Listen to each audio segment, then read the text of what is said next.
To my channel एक classes में आपका स्वागत करता हूँ। आज हमारा जो हिंदी व्याकरण का जो टॉपिक है वो है समास। कौन सा है? समास। समास को देखते हैं। समास किसे कहते हैं? आज हम क्या देखेंगे? समास किसे कहते हैं। ठीक, कोई बच्चा बता सकता है समास किसे कहते हैं? तो उसे कमेंट जरूर करें। चलिए आगे देखो, उससे पहले एक मोटिवेशन को, घड़ी सुधारने वाले मिल जाते हैं।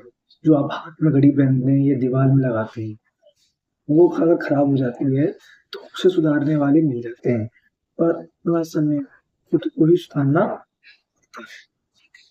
बात समझ में आ रही है? आई होप मेरी बात को आप समझ गए होंगे। तो तुम्हें अपना समय खुद सुधारना पड़ेगा। अपना एक टाइम टेबल बनाए पढ़ाई का, उसको डेली फॉलो करें।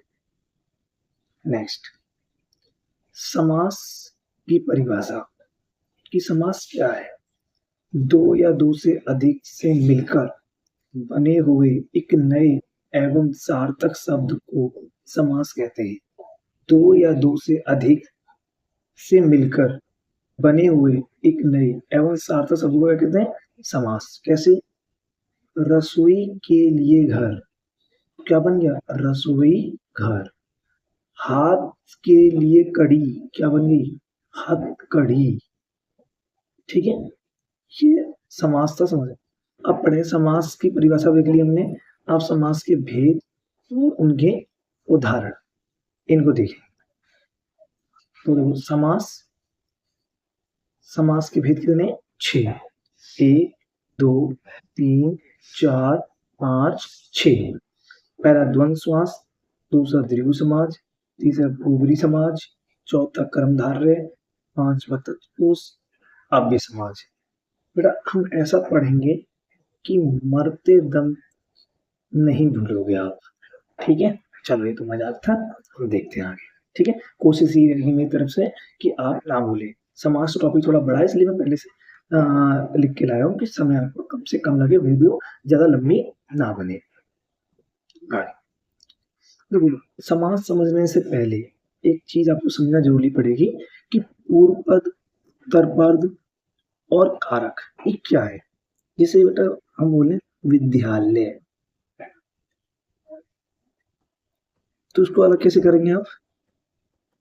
विद्या के लिए आल्य, ऐसे बोलेंगे।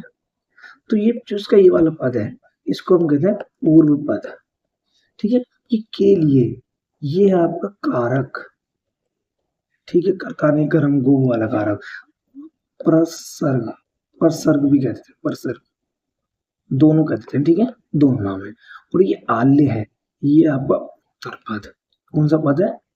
उत्तर पद। जो बाद वाला पद होगा, जो लास्ट वाला, उसको हम कहेंगे उत्तर पद। वो जो पहले वाला होगा वो होगा पूर्व पद। ठीक है, के लिए क्या होगा? कारक या प्रसर। ठीक है, यहाँ तो कोई दिक्कत नहीं। जैसे और एग्जाम्पल एक और लिखो, लिखो राजपुत्र, क्या हुआ? राजा का पुत्र। तो ये हो गया आपका पूर्व पद, कारक आ गया, और ये पुत्र है, क्या बन गया? उत्तर पद। ठीक है, अब इसके बाद आ जाओ, ये पद क्या है? देखो नेक्स्ट, हाँ, समस्त पद, जिनकी मैं बात कर रहा था कि हम इन्हें देखेंगे। समस्त पद, समस्त पद को दो भागों में बांटा गया है, पूर्व पद और उत्तर पद। जो अब हमने देख रहे थे उन्हें हम समस्त पद कहते हैं, जिसमें हमने पूर्व पद देखा, उत्तर पद। अब इसमें भी जो पद प्रधानता है, जो पद की प्रधानता है, उसके हैं चार भेद। कितने हैं? चार। जैसे पूर्व प्रधान, पूर्व प्रधान किसमें होगा आपका? अव्ययभाव, अव्ययभाव किसमें? अव्ययभाव। अब अव्ययभाव में क्या होगा? लिख लो इतनी बात को, एक मिनट। हाँ, इसमें क्या होता है? इसमें एक मिनट बस, ठीक है। ये अव्ययभाव है, इसमें आप लिख लें जो पहला पद होगा, पहला पद क्या होगा? प्रधान होता है। पहला पद क्या होता है? प्रधान। ठीक है, अब पता उत्तर, उत्तर पर प्रधान। जो तत्पुरुष वाला है, इसमें क्या होता है, दूसरा पद प्रधान होता है। कौन सा होता है? दूसरा पद प्रधान होता है लिखने के। उभय पद, उभय पद प्रधानता, द्वंद्व वाला, द्वंद्व वाले में अगर दोनों पद प्रधान होंगे, जो दोनों पद दिए होंगे उसमें क्या होंगे, प्रधान होंगे दोनों पद। ठीक है, दोनों पद पद लिखने, पद प्रधान होंगे। अब बचा लास्ट, ये अप्रधान, इसको कहते हैं बहुब्री। लिखो इसको बहुब्री, ये लिखना रह गया। बहुब्री आता है इसमें उभय पद अप्रधान में, जिसमें कोई भी पद क्या होगा, प्रधान नहीं होगा।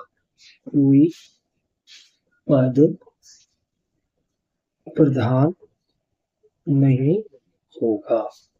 ठीक है, यहाँ तक कोई दिक्कत नहीं।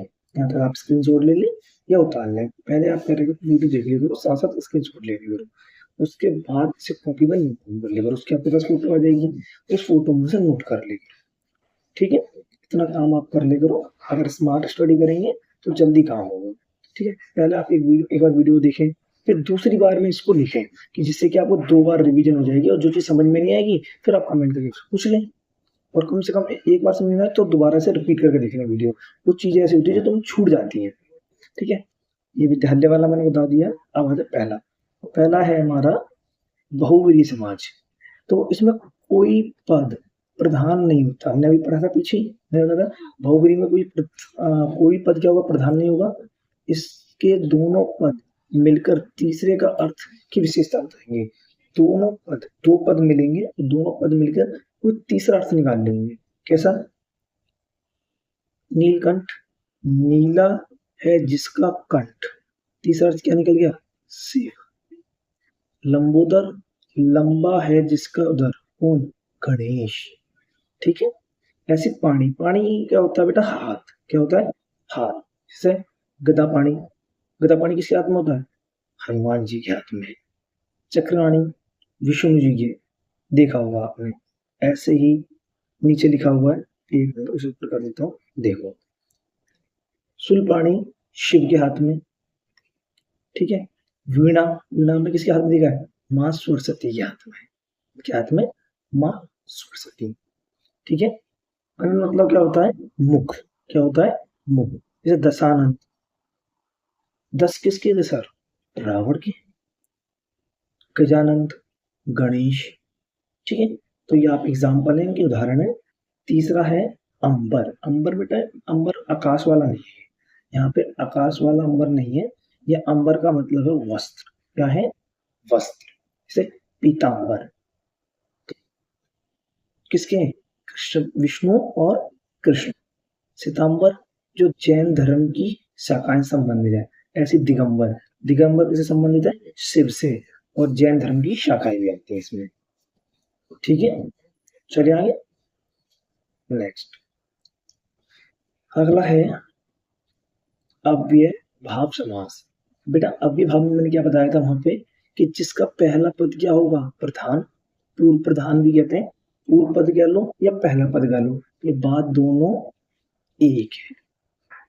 ठीक है, दोनों पद मिलकर अव्यय बन जाते हैं। उपसर्ग का प्रयोग होगा, कैसे, अनु, आ, प्रगति, भर, यथा, यवत। ठीक है, नी, ब, सारे। एक ही शब्द को 2 बार प्रयोग, जैसे हाथों हाथ, रातों रात, पल पल। ठीक है, ये सारे किसके उदाहरण है, अव्ययभाव के, किसके, अव्ययभाव। ठीक है, इसको उतार लेंगे आप, यहाँ तो कोई दिक्कत नहीं। इसमें हमने कौन सा पद पढ़ा था, नीचे एक बार आओ, इसमें हमने पढ़ा कोई पद प्रधान नहीं होता बहुव्रीहि में। ठीक है, और ये कौन सा था हमारा, अव्ययभाव। इसमें पहला पद क्या होता है, प्रधान होता है। अब तीसरा आ जाओ, द्वंद्व समाज। द्वंद्व समाज क्या है, आ जाओ। द्वंद्व समाज है, इस समाज के दोनों पद प्रधान होते हैं। समाज विक्रय करते समय और तथा एवं अथवा का प्रयोग होता है। तथा एवं, यथा एवं अथवा का क्या होता है, प्रयोग होता है। और द्वंद्व समाज के भी कितने भाग हैं, 3। इसको भी कितने भागों में बांट रखा है, 3 में। इतिश्वर, वैकल्पिक और समाहार। अब इनका मीनिंग क्या है इसको समझ लेते हैं। देख, इतिश्वर का मतलब होता है संख्याएं। क्या होती है बेटा? संख्याएं। ठीक है, जिनके दो पद क्या होंगे बेटा? महत्व देंगे, दोनों पद को महत्व देना पड़ेगा। इसको लिखें एक साइड में, इसमें दोनों पदों को महत्व। सो दोनों पद, जैसे माता पिता, आप एक को तो महत्व नहीं देना, दोनों को महत्व देते हैं। माता, भाई बहन, नर नारी, इसमें हम दोनों पद को, और इसको कहते हैं हम योजक चिन्ह। क्या कहते हैं? जो ये बीच में लगा है इसको योजक चिन्ह कहते हैं। और किसी में होगा, किसी में, जैसे सीता राम, सीता और जी राम दोनों को पूछा जाता है, तो दोनों पद क्या है इसमें? प्रधान है। यहाँ होगा बेटा दो में से एक पद को, दो में से एक पद को प्रधान, जैसे दिन या रात, आप या पुण्य, लाभ या हानि, या तो लाभ होगा या क्या होगी? हानि। समागर, समागर का मतलब समूह है, समूह से दाल चावल, ठीक है, या समूह। और ये हमेशा विलोम होते हैं, यहाँ पे लिखा हुआ है ये हमेशा विलोम होगा, दिन रात, ठीक है। दाल चावल और सब्जी रोटी, और क्या हो सकता है? चाय कॉफी, ठीक है। ये इसकी क्या है? उदाहरण है, ठीक है। और नीचे कुछ नहीं, ठीक है। चलिए आगे आ जाओ। ये है आपका कर्मधारय। वह समास जिसका एक पद दूसरे पद की विशेषता बताए, ठीक है। एक पद दूसरे पद की क्या बताएगा? विशेषता बताएगा। इस समास के दोनों पद के बीच विशेषता और विशेष का संबंध होता है। विशेषता, सॉरी विशेषता नहीं, विशेषण, विशेषण और विशेष्य का क्या होता है? संबंध होता है। यहाँ तक कोई दिक्कत नहीं। और नोट में मैंने क्या लिखा है? यदि कोई उपसर्ग विशेषण का कार्य करने लगे तो उसे कर्मधारय कहते हैं, ठीक है। कोई कोई उपसर्ग विशेषण का कार्य करने लगे, कोई उपसर्ग कर लगा दिया आपने, वो विशेषण कार्य कर रहा है, वो भी क्या होगा? कर्मधारय। इससे मुख्य अध्यापक, तो इसकी क्या है? एक मिनट, मुख्य है जो अध्यापक, ये क्या है इसका? विशेषण। और ये क्या बता रहा है? मुख्य है अध्यापक, ये क्या इसकी? विशेष, ठीक है। विशेषण और विशेष, और ये हमने पहले ही पढ़ा था किसमें? विशेषण में। जिसने वीडियो नहीं देखी है वो पहले वहां वीडियो देख ले, विशेषण और विशेष क्या है वहां ज्यादा डिटेल में हमने बात करी है। उदाहरण, महाकवि, महापुरुष और महात्मा, ठीक है, ये साइंस के उदाहरण है, ठीक है। यहाँ तक आप कर लेंगे। नेक्स्ट नेक्स्ट है आपका द्विगु, द्विगु समाज। देखो भाई, द्विगु समाज क्या है? इस समाज का पहला पद संख्यावाची होता है, ठीक है, संख्या होगी।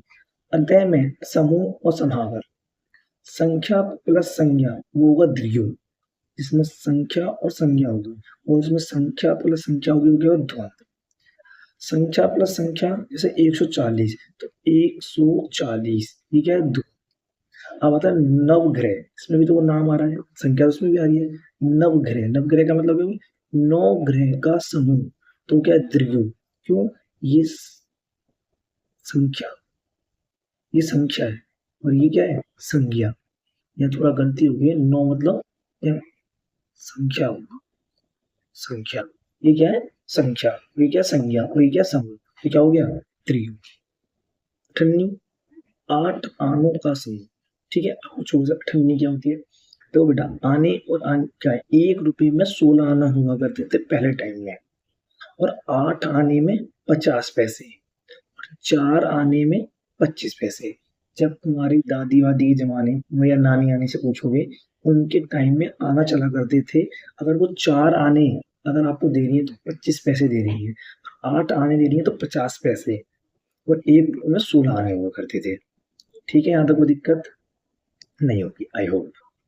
यदि किसी समस्त पद का पहला पद एक हो, या तो अंत में समूह का प्रयोग नहीं होता है, जैसे एकाई, एक एक अंक का, एक तार मतलब एक तार का, एक तरफा तो एक तरफ का, ठीक है।